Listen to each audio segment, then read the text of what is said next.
We're invoicing people for things they didn't even agree to. So you want the return, but did they actually sign up to give you that, or is that just your expectation? And then I take it further to say, does your expectation meet other people's capacity?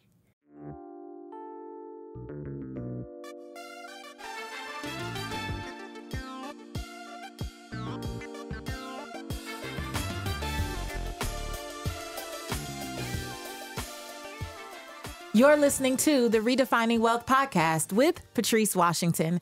This is the space that we come to each and every week to learn more about what it means to chase purpose, not money. And why do we do that? Because we're a community that doesn't subscribe to the surface level definition of wealth that you're probably familiar with, which is money and material possessions. We go a little deeper. Actually, we go a lot deeper, and we subscribe to the 12th century definition of wealth, which says it's about the condition of well-being.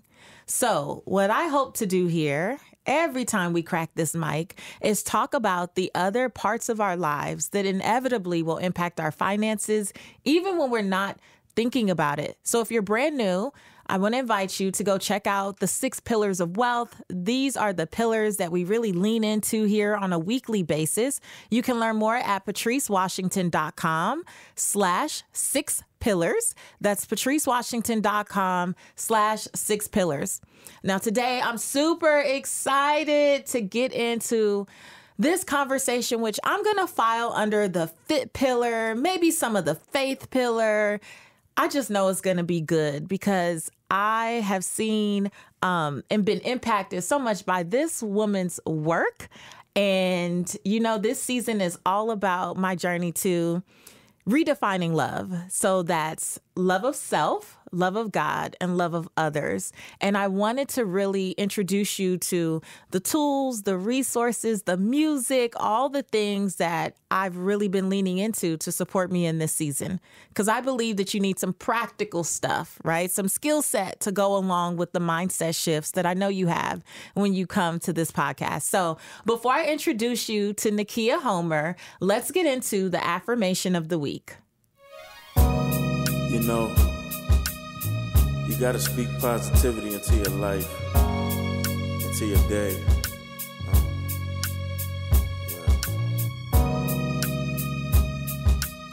You got to affirm positivity. You got to affirm abundance. You got to affirm yourself to wealth. This week's affirmation is, the pieces of my life are falling into place beautifully. All things have the power to work together for my good, even if my view is slightly obscured at the moment. The beauty of life is understanding that when I view my circumstances from a different perspective, I have the ability to reframe the narrative and reimagine the ending that suits me. Everything I have experienced must come into submission with serving my highest good, because I believe that nothing has happened to me, but everything has happened for me to become the best possible version of myself.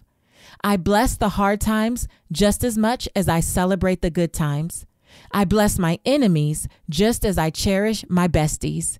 I am grateful to have a front row seat to how the picture of my life all comes together. Declare with me today, the pieces of my life are falling into place beautifully. Okay, now I want to give you her real bio before I tell you how we met and all that stuff. So Nakeia Homer is a best-selling author, well-being educator, and self-healing guide. With a degree, certifications, and 20 plus years of professional experience, her real expertise comes from lived experience after healing her own wounds and turning her own mess into a message. Nakeia's work is dedicated to helping you see value in your own lived experience, to offer a new approach to healing and growing, to guide you on your journey to creating a life that means something, and to usher you into your purpose and calling. just with the intro alone, you know that this is going to be such a good conversation. Without further ado, here is Nakeia Homer. Hi, Nakeia. Hi. Welcome to the Redefining Wealth podcast. Thank you so much for welcoming me. I was trying not to look at you while you were reading that. Hearing people tell you about yourself, read that back to you is always so surreal. It is. But I loved hearing it in your voice. Well, I understand what you mean because, you know, oftentimes I'm being introduced on stage and I used to find myself trying to rush people through the bio. And I had to sit one day like, what is that about that I'm not willing to embrace and accept? Like, this is you. You actually did these things. You actually persevered. And I think sometimes because I know my flaws, I know how much I've struggled through. I am fully aware of all my life's failures. Like, I have so much evidence of the contrary. I realize that even listening to the bio, I am a walking contradiction. I just felt that. I'm a walking contradiction to the family I was born into, to the environment I was raised in, to so many of the experiences that I've had. It doesn't feel like I should be here sometimes. And I've been learning to like embrace when people read my bio now because I realized for a season, Nakeia, I was not fully accepting all of who I actually am. And some of that, which is why I invited you here, some of that is what kept me in spaces way past the expiration date. Because I was allowing people to treat me like Patrice from 20 years ago. And the Patrice of the last 20 years has done so much work to get here that she should be honored. She should be loved. She should be respected, and she should be cherished for that. Absolutely. Because she did the work. She did the work. Yeah. Yeah. And when people are reading it, you know, especially like my bio or listening to someone else's bio, I'm just trying to live my life. Most of that time, I'm just trying to survive. A lot of that time, I'm trying to figure it out. So in the presence of the version of the person that I am today, hearing about the version of myself that I used to be, there is some cognitive dissonance there. The reality of who I am versus what I had to go through to get here. The reality of who I'm called to be in spite of the circumstances that we're born into, that we're pushed into. It's like there's always been this version of me living and residing in me, even when I was that little black girl in the projects. You know what I mean? And so many people are like, I'm so excited about what you're doing. Partly, I'm like, I've always been this. I've always been here.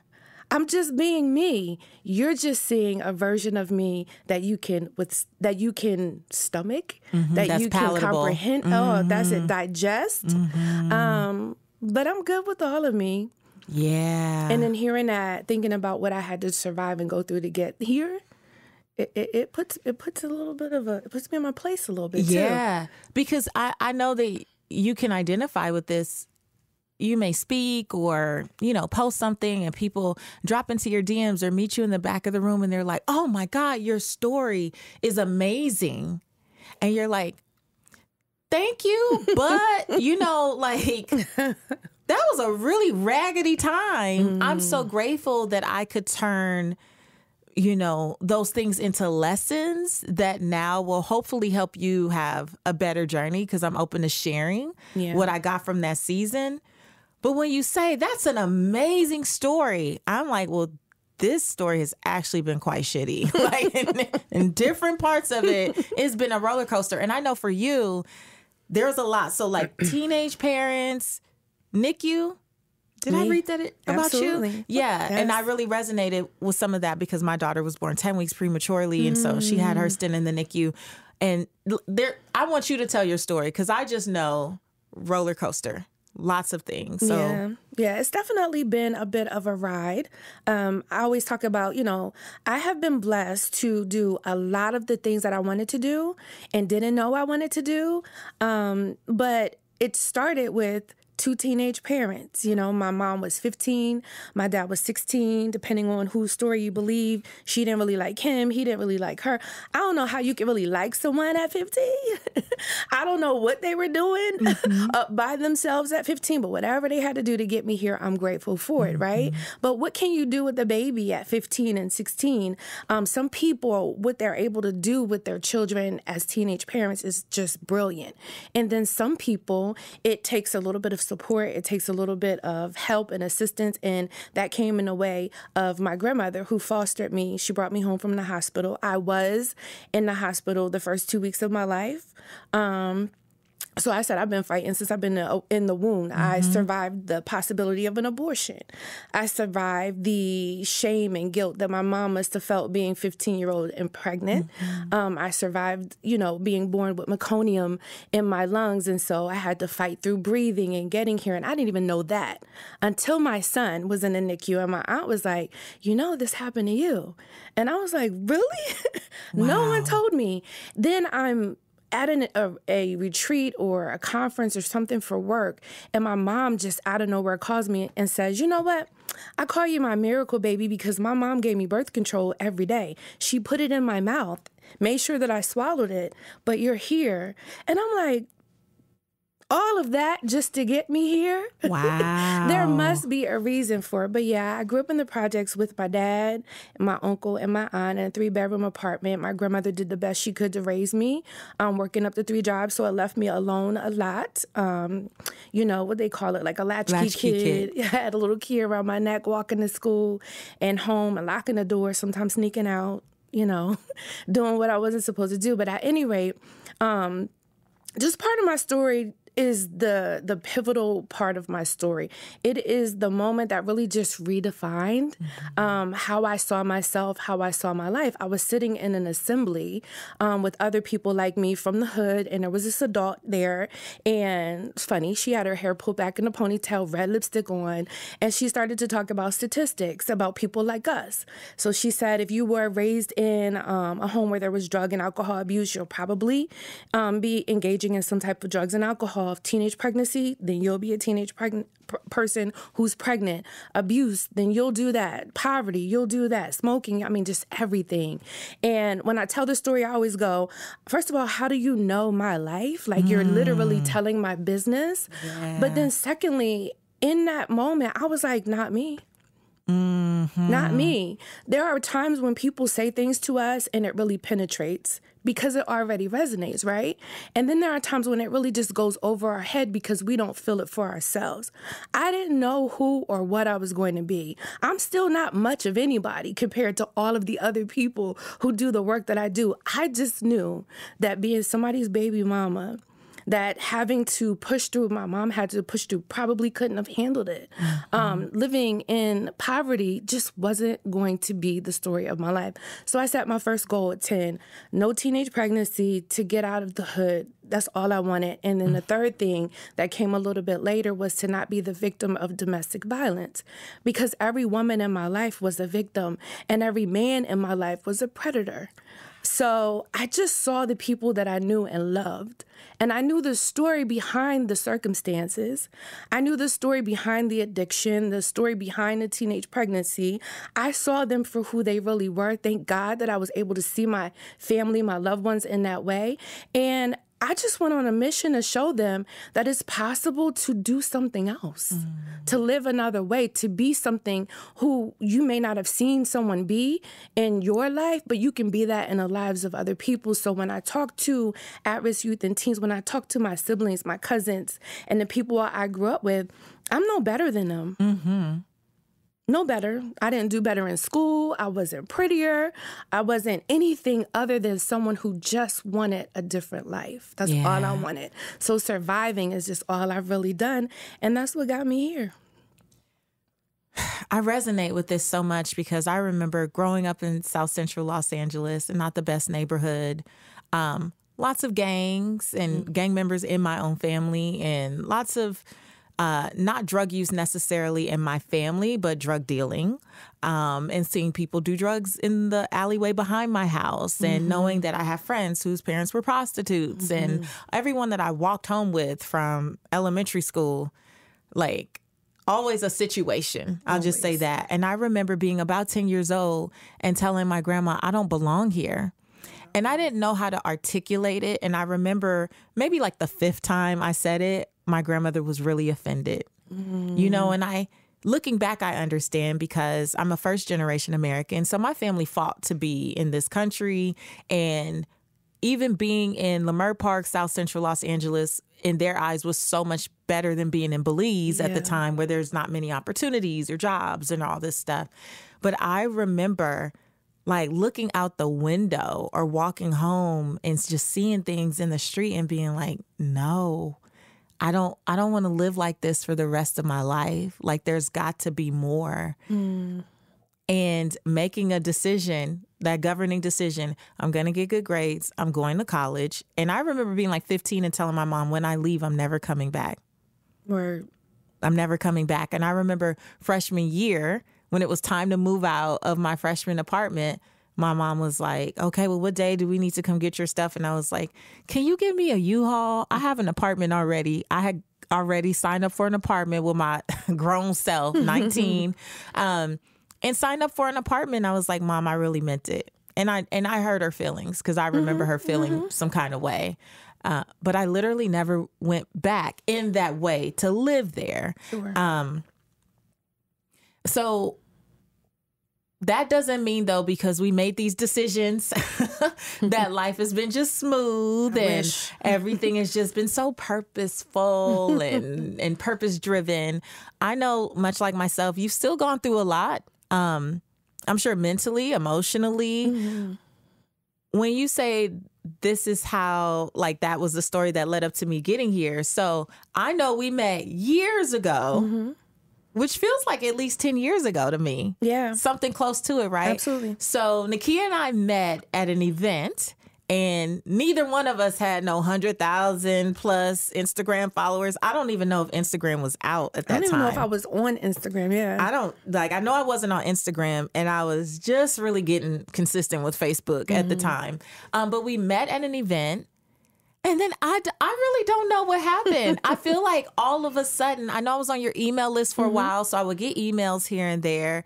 But then one day I was scrolling on Instagram and I see this like quote card and I'm like saving and saving and saving. And then it dawns on me. I'm like, oh my gosh, I know her. I've met her. And then I hit you up like, hi, do you remember me? I felt like such a nerd. Hey. Do you remember me? I think it's been some time. So catch me up. Like, yeah, I definitely remember you. I've been following your journey the entire time. Not a very forgettable person or personality, very strong presence. So I too am on your email list. Oh, so, crazy. Yeah, I get your emails. I have been...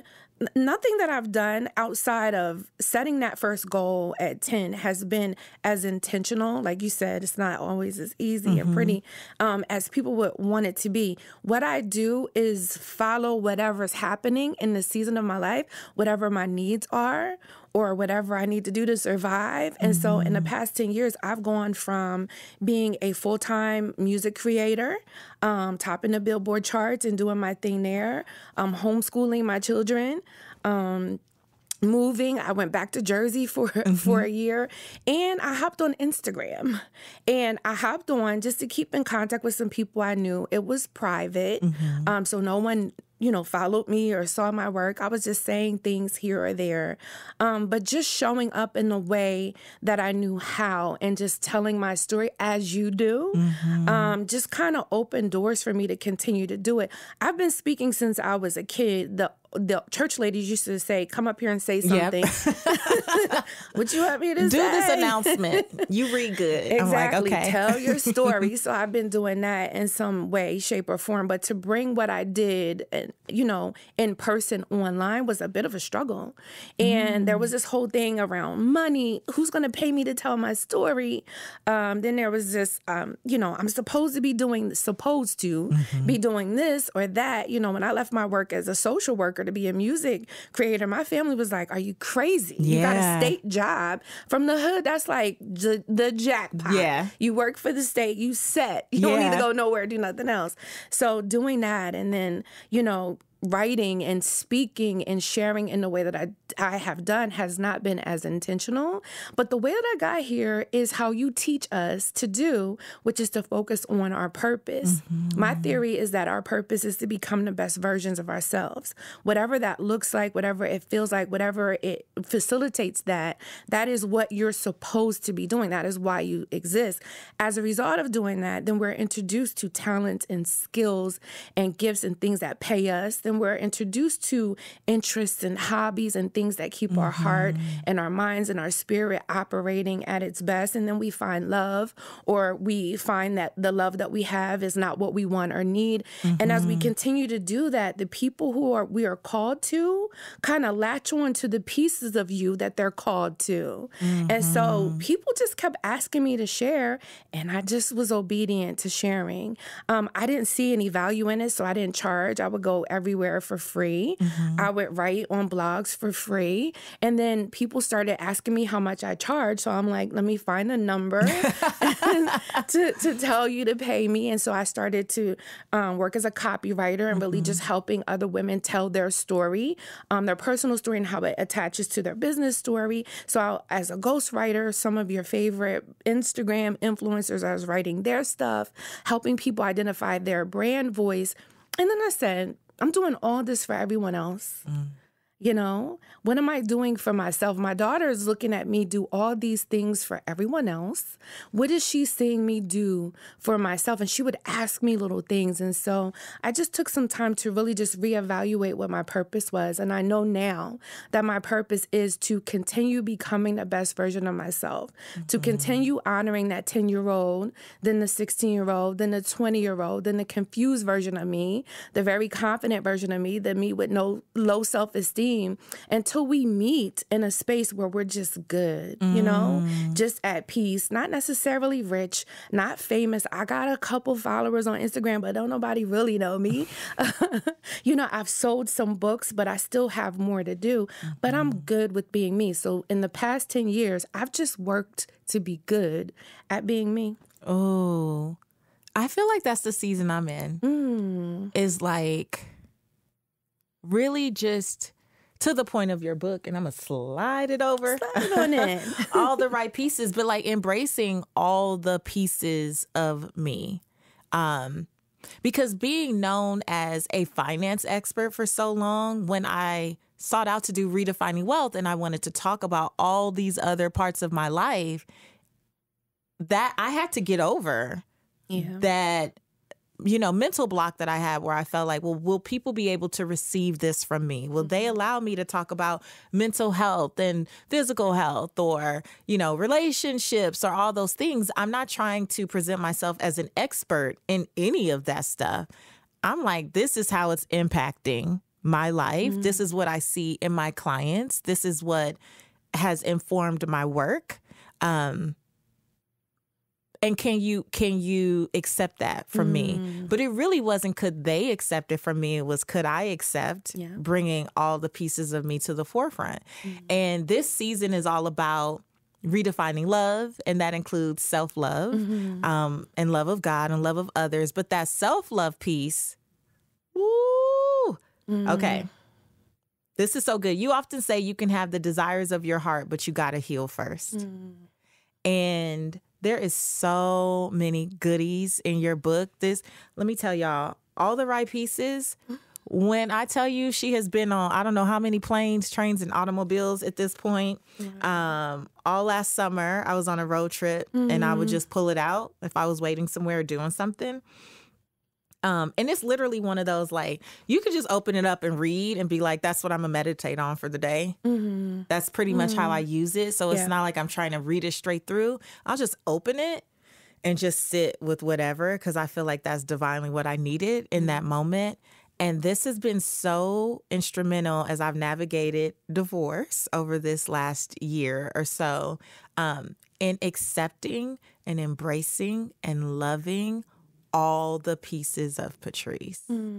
Like the good, the bad, the what y'all like, the what y'all don't like, right? Yeah. It's allowed me to show up a lot more bold and confident in spaces where I think I had the appearance of being really confident, But I was really still struggling with like limiting beliefs around belonging, and just being in spaces where I felt like I could fully be myself. And the more I've just like been like, I mean, you're going to get all of this today. However, I feel like I could start out very professional and get very hood on you in a second. And these are both Patrice. So you just go, this is all me. So you can't really have one piece of me without the other. Yeah. That's what your book has been doing. And your Instagram posts. I appreciate that you were able to connect with it and that you literally could have written a book. It's the story of both of our lives. It's the story of all of our lives when you really think about it. You know, our backgrounds are kind of similar, but they're unique to us. And I think this idea of self-love, which I say sets the tone for every other thing. So it makes sense that you would talk about finance and then shift into talking about the wholeness of wealth and all that it entails, not just the one piece of it. But I spent a lot of years in pieces. You know, there was a piece of me living with my family in the hood, my grandmom. There was a piece of me that longed to be with my mom. There was a piece of me that grew up every morning going outside and seeing syringes on the ground and then getting bused to a new school in another city with a whole bunch of white folks. Here, this little black girl from the hood. And I left that piece behind to join this piece of me. Then there was a piece of me who was brokenhearted at 16, 17, then got brokenhearted by the same person, heartbroken by the same person again, piece of me trying to figure out how to get to college. So I've just spent all of these different seasons of my life doing what I needed to do, you know, to survive, to be okay, and then trying to leave them behind. Right? All that stuff that you talked about, walking home from school and witnessing, that's traumatic. Like Meek Mill was onto something when he talked about oodles and noodles babies and trauma from the hood. And I thought I was good. I survived. I made it out. I did what I said I was going to do. And you literally feel like, oh, well, I left that behind. It's done. It's a wrap. But you can't just leave it behind. You can't. And you're not supposed to. That is the beauty of self-love and acceptance, knowing that you can be all that you are. The story of your life can include anxiety, depression, love, loss, grief, comparison, high self-esteem, confidence. It can include being poor, being rich, all of that, and still be your story. Who told you got to leave some of it behind? You can't be in a boardroom and be proud of being first generation to get out of the hood. I'm not going to stop telling that story. I remember there was a season when I was trying to be this speaker, right? So I'm like, yeah, I'm going to talk about how, you know, I started working with my childhood idol in music and doing all this good stuff. And people were like, no, tell the story about growing up in the hood. Tell the story about having, you know, teenage parents. Tell the story about not really seeing yourself. And I'm like, why? Because they're like, in order to get from all of that to here, we want to know what you did. You know, people would tell me, I complain about my life. I had both my parents. We had money. We had cars. And I'm complaining. You are having your story, and I don't hear you complaining. First of all, I got a lot to complain about, and so do you. You don't have to have this tragic hood story in order for your story to be relevant. Yes. Your rich parents who don't see you is still a tragic story to you. It traumatizes you every time they say you have to go into family business and you want to be an artist. It's traumatizing to say, I don't want to be a teacher. I went to school for it, paid all this money, and I really want to be, you know, an author or whatever. That's traumatic as well. And so just holding space for all of the stories, all of the seasons, all of the versions of ourselves, that's what All the Right Pieces is all about. I finally am okay with all of me. Oh, and what I've learned in this season too is not to weaponize who I am today or what wisdom I carry today against former versions of myself, because 20-year-old Patrice is the one who started therapy, you know, or 21, I think, when I started therapy. You know, 25-year-old Patrice decided to do certain things, 30-year-old, 35-year-old, and all of these pieces of me and these seasons deserve to be honored. I used to, especially when I, you know, was contemplating divorce, I went through a season of being upset, or a moment, because my coach didn't let me sit very long in that. I was like, how do I forgive my younger self for not walking away when I know I should have walked away? And she was like, forgive? she got you here. The audacity of you to be upset with her. All of those decisions are why you carry the wisdom you carry today. Wow. Like everything that you have experienced is why you have the compassion for people that you have today. Had your 21-year-old self, 25-year-old self, 30-year-old self not made those decisions, you wouldn't have gotten the lessons. And the very lessons that you use to bless your clients or to share on the podcast or to put in your books, where would they have come from? Where? And I started to bless my younger self and thank her. Every time that feeling came up of like, oh, that's not the story you want to tell. You don't want to. I'm like, no, actually, I'm so grateful that I made that choice at the time that I did, because it was the best choice I knew to make at that time. I didn't have the tools. And because I made that choice, it led me down a path of searching and seeking and yearning to find resources or figure out new mindsets, new rituals, new whatever that now have become such a big part of my life. But had I not had those experiences and made some of those not so wise decisions, I wouldn't be who I am. Yeah. Now, I know you are loving the Redefining Wealth podcast, but do you know what would take it up a notch? It's if you invested in a copy of my brand new book, Redefine Wealth for Yourself, How to Stop Chasing Money and Finally Live Your Life's Purpose. Now, on the podcast, you hear me talk about the 6 pillars of wealth every single week. That's fit, people, space, faith, work, and money. And I want you to incorporate this into your life. But let's be honest, the podcast isn't enough. I poured 114 lessons from my own life, the rituals, the mindsets, the behaviors, the attitudes that I had to shift in order to redefine wealth for myself in each one of these pillars. And now I've made it available to you. So you can make sure to pick up your copy in paperback, hardcover, or even listen on Audible. Whatever you do, make this a part of your library today. 2 things. So when I talk to my clients and they're telling me about the things that they don't want to forgive, the moments that they're like, oh, this was, so stupid of me. I just didn't know who I was. I'm like, first of all, I'm going to need you to put some respect on the version of you that withstood criticism, heartbreak, rejection, betrayal, all of the words that your parents spoke about you or over you. You survived that to get here. Show some respect to the version of yourself that didn't give up when you should have, that didn't quit on you when you could have. The only reason why we're having this conversation, the only reason why I'm here with you is because 10-year-old Nakeia said, not me. The heartbroken version of myself said, I will love again. I will create a life for myself. I am not hidden. I am not unworthy. That version of me, they weren't saying it in these words, but they were doing their best. Secondly, we're judging ourselves from this wise old version of ourselves. Wait. Before we started recording, you guys, Nakeia and I were like, well, you over 40, you wake up and stuff just be popping and locking and not feeling right. So it ain't what they told us. I thought my 40s I was going to be in my prime. I'm looking at Jada and Vivica, and I'm trying to get up and down the stairs.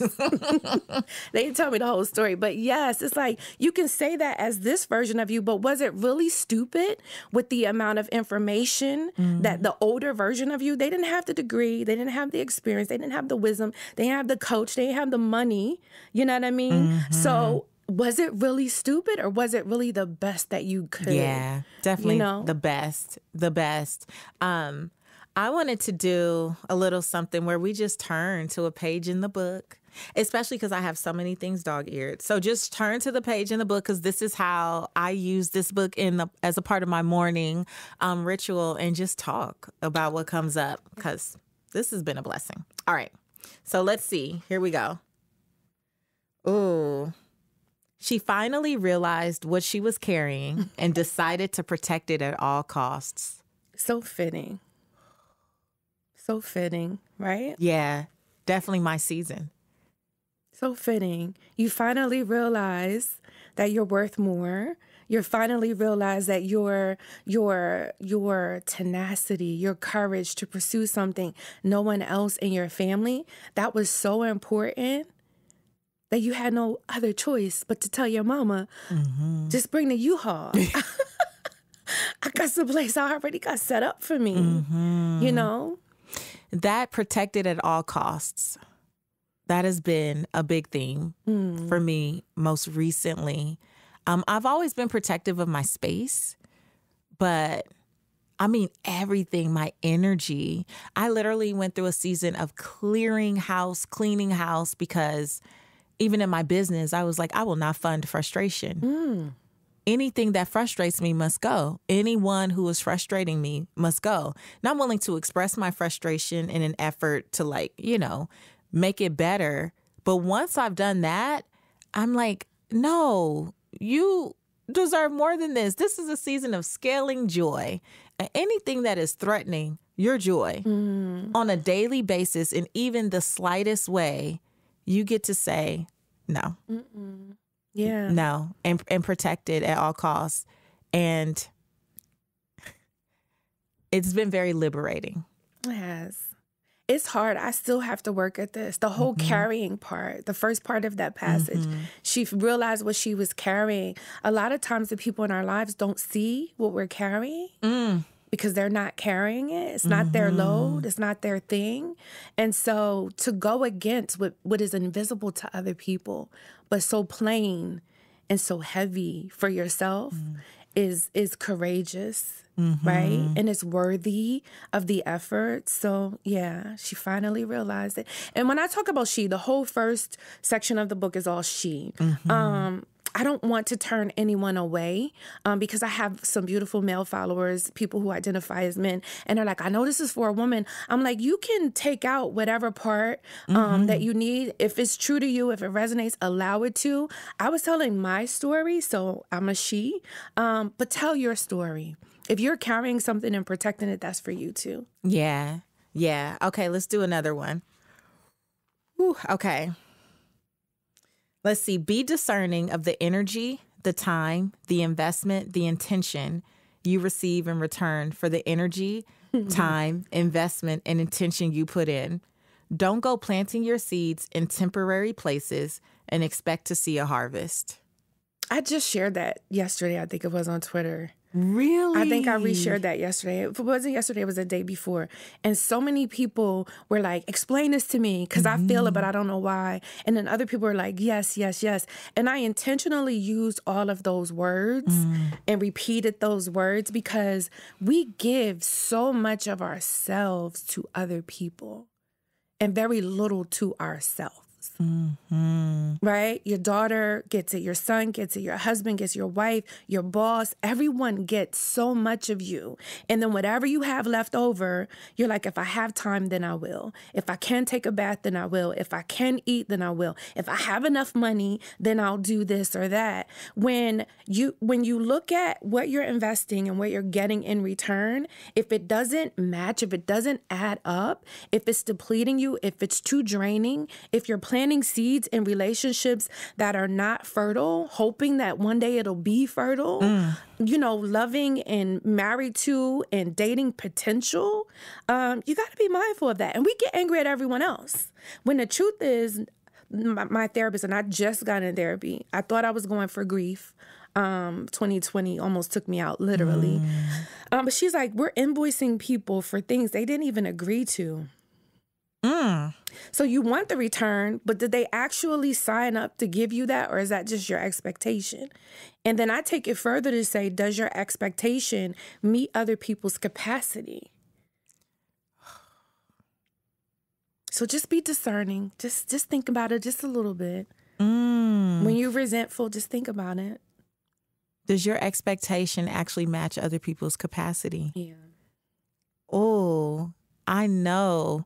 For myself, one of the things that I've learned is like to give people the dignity of their own process because we can put such weighty expectations on people who literally, they just don't have it. And even if they say they want to do better, the desire and the capacity are still two completely different things. I do this work around healing parental wounds with my clients. I had to do the same for myself. We have this idea, the socialized idea of what a father is and what a mother is. And then we have the people who are actually our fathers and our mothers, and it doesn't always add up. And not because they don't want to be, but because they literally can't. They literally can't. And so when I stopped expecting my mom to be the mom in my head and allowed her to be the mom that she could be, when I stopped expecting my dad to be this man that he couldn't be for himself, let alone for myself, it freed them to be themselves. It also freed me 2 ways, because I could hold space for what I needed and they didn't give me. You could do that too. Sometimes people's best is not good enough. Yeah. It's not. It's their best. My grandma did her best. Those 3 jobs left me alone. Those 3 jobs depleted her, and she came home mean and upset and angry. She did her best, but she raised me in the projects. I needed to be somewhere else. So she did her best, and it impacted me, but I could still hold space for the fact that it was her best. Then when I look at her, I can look at her with compassion and with empathy. When I look at my 15-year-old mom and I think about myself at 15 and the expectation of that and what that might have looked like, when I saw my daughter for the first time and thought, there's no way, no one else could raise you. That was my capacity, though. My mom said, I didn't know what to do with you. So she did her best, which is give me to my grandmother, right? So it has to match their capacity. There is something about becoming a mother, too, that also, for me, it has created a next level compassion for my mom because, again, being first generation American, my mom was the one who worked really hard to send money back home to take care of everyone else, right? So also just being from an immigrant family, there's a whole nother dynamic that goes beyond, because these are family members I can't see. Like, I don't know them. Where is your money? Why do we live here? Like, I got questions. Why are we here? We don't have to be here, right? And my mom had me at 30, so twice your mom's age. But when I was 30 and with I was 30-year-old knees and back. I'm sorry. I had to hold space for your mom at 30. Wait, but when I was 30 and I'm looking at my daughter, even though she was only like 4 at the time, I had my daughter at 26. I still used to look at her when I was 30 years old and be like, oh my God, somebody left you with me. When are these people? Like, I know this is my child. I love her to pieces. And also some days I'm still quite concerned that I am responsible, but oh my gosh, enough for another life. I still remember having these feelings and I'm thinking, and I was married, right? And, you know, I was employed at the time and I actually had a spouse who was employed. And so I had all these advantages that my mom did not have, taking care of multiple family members. My brother, who was 10 years older than me, was in and out of juvenile halls and prisons and all this stuff. This lady was stressed to the max. And here I was, about 9 years old. I wrote her a note and I put a note in her purse when she was going to work. She never acknowledged getting it. But the note said, if you didn't want me, why did you have me? And I thought because she worked so much, she just didn't want me. In my 9-year-old brain, I had created an entire story that someone who was literally working 40 miles, I think, away from our house and driving back and forth every day and working on holidays and doing all this stuff. I made in my 9-year-old mind that was because she didn't want me. And I remember my mom was moving into the place that she lives in now, and we had surprised her with this home so she could retire and not have to worry about where she would live and all this stuff. And I asked her a question about something from like back in the day, elementary school. And my mom took out this manila envelope with all this stuff from my elementary school days. Nakeia, when I tell you it was pristine, it was like report cards from 1st, 2nd, 3rd, 4th, 5th grade. There were certificates. There were all my school pictures, like all the class pictures. There were like all of this stuff that she had kept for 30 years so meticulously. And I didn't do it in front of her. But when I realized that, I just I wept. like, and really had to sit with a conversation of the 9-year-old version of myself that was like, she couldn't come to everything because she was just working. It wasn't because she didn't want to be there. And I made a governing decision when my daughter was little that I would be at as much as I could possibly be at. But now, sometimes even with my daughter, who is in everything, Lord, if she joined one more sport, Lord Jesus, like, she is in everything and there's always something going on. And now I done signed up to be a basketball mom. So I'm running concessions. That's what y'all might call me, the money maven. Essentially, though, I run concessions at the basketball games, right? And like, there's all these things. And I still find myself saying to her sometimes, like, well, Reagan, I have to work. Yeah. Right. And I'm like, she's going to create a story no matter how awesome I think I am. She still is going to have her own story about my mom was always working, or it always, I mean, we're very present. We spend a lot of time together, but I'm like, she could still have a story that's not even rooted in what my intention or desire is. And that's I have so much more compassion for my mom because I'm a mom. Yeah. Same. Yeah. Same. Nakeia, I want to talk to you all day. Can I do one more? Can I just do one more? Let me just turn. This is what happens. Things to stop doing so you can heal. Come on.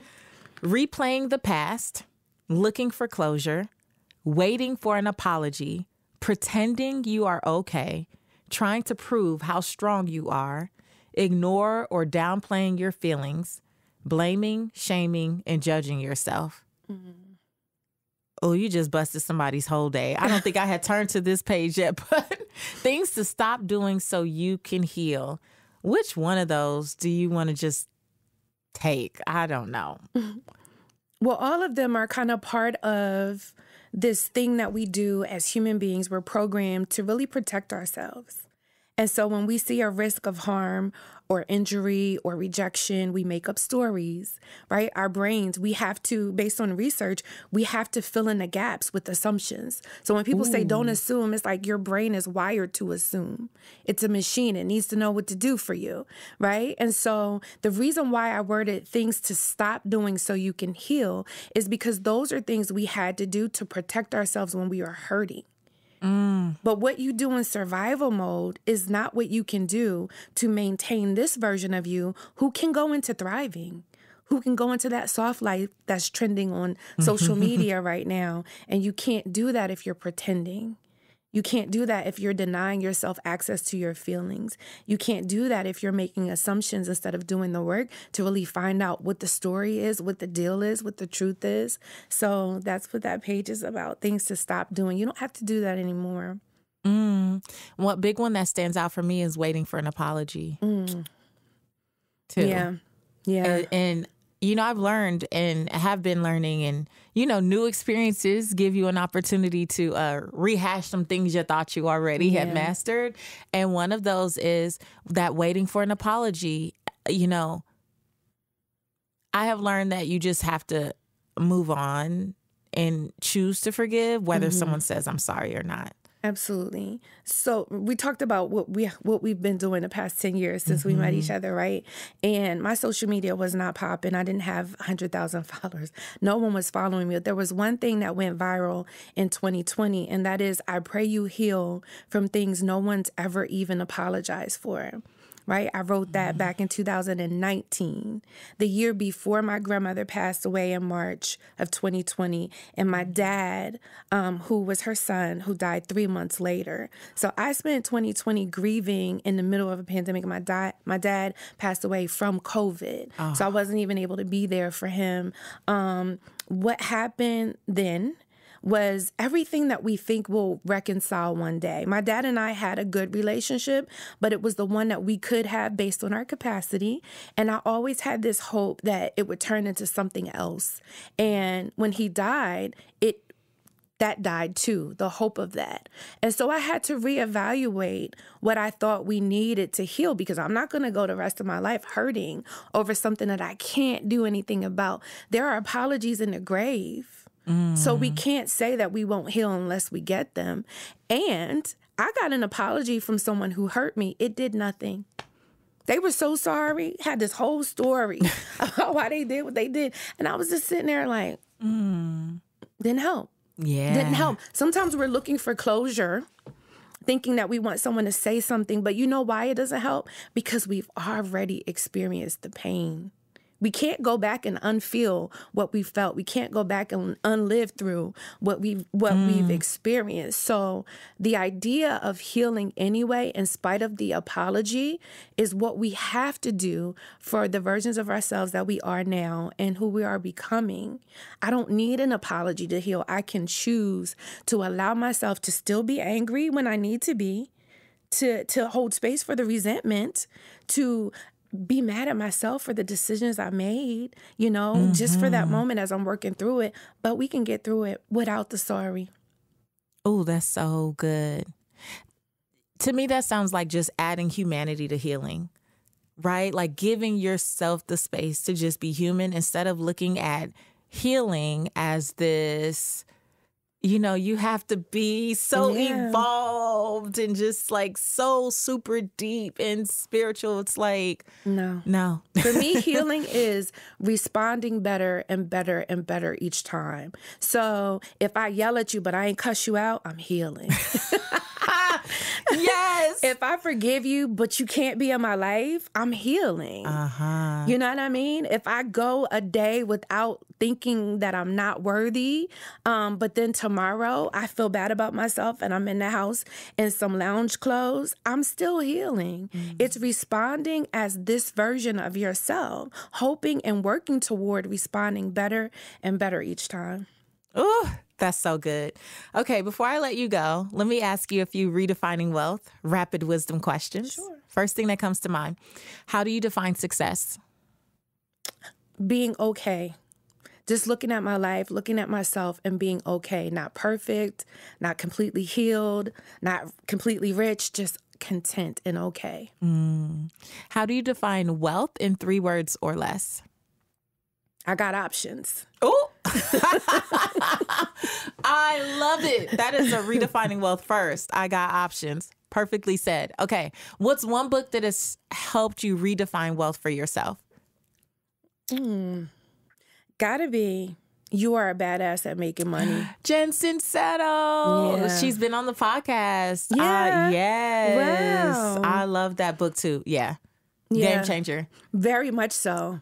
My I prices read it like, went up as soon as I read it. And somebody actually paid me. Yeah. And I read it like twice a year. I do too. Just for like that. Okay. That's so good. Okay. You're going to fill in the blank. My name is, and for me, the truth about wealth is. My name is Nakeia. And for me, the truth about wealth is that I have a right to it. Amen. I love it. Nakeia, thank you for being here. Thank you for inviting me. I appreciate this. 10 years later. I know. Don't wait another 10 years. No, it won't be another 10 years. Let me get your number, email, or something. It won't be another 10 years. It won't be another 10 years. You guys, All the Right Pieces by Nakeia Homer. She has other books. I'm just telling you that this is one of the books that has just been a part of my ritual, my routine, just something that I have really used in this season of transitioning in my marriage and just like changing things up. It's been such a blessing. So I wanted to be able to share it with you. So we will make sure that we link to the book in the show notes. Go and show Nakeia some love on social media. Go follow everything you can, Nakeia Homer, and get yourself blessed by her work and her brilliance. If you want to come discuss this episode, come on over to the Redefining Wealth Facebook community. We can chat more about it there. What were your big takeaways? And of course, rate and review the podcast. It really helps other purpose chasers from all over the world get tapped in to all the great things that we talk about here. Also, tag me, Seek Wisdom PCW, and share this episode with everyone you can. I truly pray it's a blessing. Until next time, I want you to go live your life's purpose, find fulfillment, and earn more without ever feeling like you have to chase money. I'll talk to you later.